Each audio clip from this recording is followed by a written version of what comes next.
ओशो से उनके एक सन्यासी ने एक प्रश्न किया, लेकिन वह प्रश्न कम, उत्तर ज़्यादा मालूम पड़ता था। और वह प्रश्न इस प्रकार है।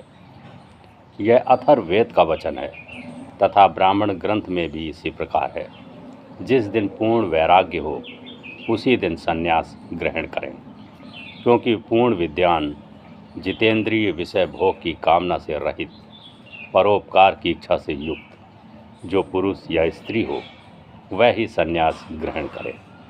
और वेद में भी कहा है कि पूर्ण ज्ञानी विद्वान ही संन्यास लें। कठोपनिषद में भी कहा गया है कि जो दुराचार से पृथक नहीं, जिसको शांति नहीं, जिसकी आत्मा योगी नहीं और जिसका मन शांत नहीं है, वह संन्यास लेकर भी प्रज्ञान योनि उत्तम ज्ञान या उपदेश से परमात्मा क्या आत्मा को भी जान नहीं पाएगा और ना ही प्राप्त ही हो सकता है।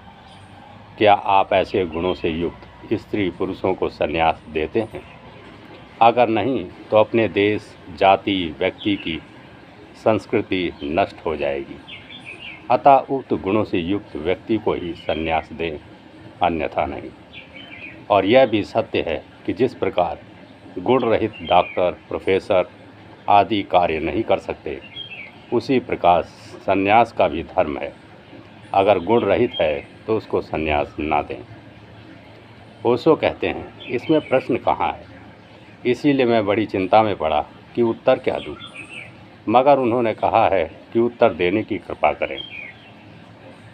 कृपा ना करूं तो भी ठीक ना होगा, इसीलिए कृपा करता हूं। अथर्ववेद का वचन हो या ब्राह्मण ग्रंथ में हो, किसी का ठेका नहीं है संन्यास पर। ईसाई सन्यासी हुए वे कोई अथर्ववेद के कारण नहीं हुए और न ब्राह्मण ग्रंथों के कारण हुए।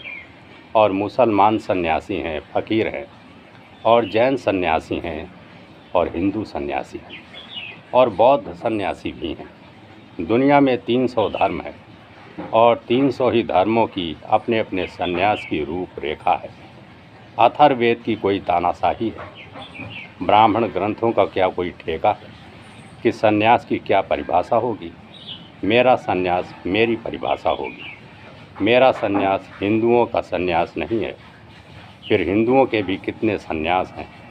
शंकराचार्य के सन्यास से रामानुजम के सन्यास का कोई तालमेल नहीं है। रामानुज तो कहते हैं शंकराचार्य प्रचंड बौद्ध हैं, छिपे हुए बौद्ध हैं। ये धोखाधड़ी से बौद्ध धर्म का प्रचार कर रहे हैं। बौद्ध सन्यासी की क्या वेदों से संगति जोड़ोगे? बुद्ध तो वेद को मानते नहीं। बुद्ध तो वेद